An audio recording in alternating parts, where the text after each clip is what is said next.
All right, I'm switching subjects. I know you're aware of what Dick Cheney had to say last night at one of these right-wing gatherings, and also the Republican leadership has been very critical of the president on Afghanistan, almost to the point of saying that President Obama is making us weaker and isn't decisive and can't protect the country. Your response to that? Let me say something.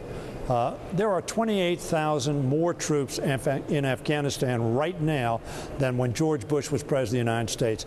George Bush took his eye off, and the Republicans took their eye off. Dick Cheney took his eye off the ball in Afghanistan, went over to Iraq, and didn't finish the job in Afghanistan. The reason President Obama is now considering what needs to be done in Afghanistan is because the former administration didn't complete the job they started to do.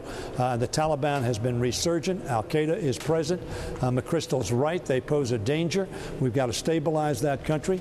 It's critical from the standpoint of terrorism. It's critical from the standpoint of Pakistan, which is critically important. But for Dick Cheney or any other Republican leader to criticize President Obama, who was thoughtfully and carefully trying to figure out with our military leadership, with his advisors, the best successful policy that we can pursue in Afghanistan, I think is totally unjustified from an administration, particularly a leader in the administration, that took their eye off the ball in Afghanistan and left us 8 years later in the position we're now in. The country is shifting on Afghanistan, Congressman Hoyer. Will there be support from the House, majority of support from the House, if the president decides to send thousands more troops to Afghanistan? Or how much will the Progressive Caucus fight this? Ed, I don't want to anticipate what the president is going to decide. Therefore, I don't want to speculate on what the support will or will not be. But I am confident that President Obama is looking at this very, very carefully to determine how we can be successful in not leaving an Afghanistan that then becomes an additional center or back to a center of terrorist activity and attacks in the United States. I think he's well aware of the sentiment in the party.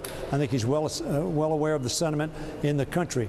I think the president is absolutely committed to doing what he believes is in the best interest of the safety of our country. And Mr. Majority Leader, I got to ask you, the Republicans are banging away at the Democrats in the Obama administration on job creation.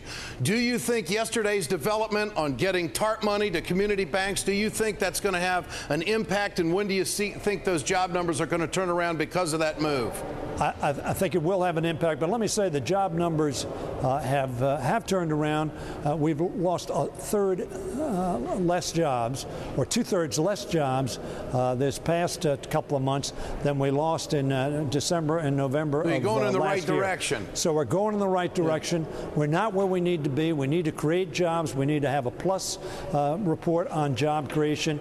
We need to have jobs for people. We're going to take additional efforts to accomplish more jobs in America, but hopefully the action that was taken yesterday and the actions the administration has taken and that we will take legislatively in the days to come will help us get there. House Majority Leader Steney Hoyer, always a pleasure. Great to have you with us, Steney. Thanks, Ed. Thank you.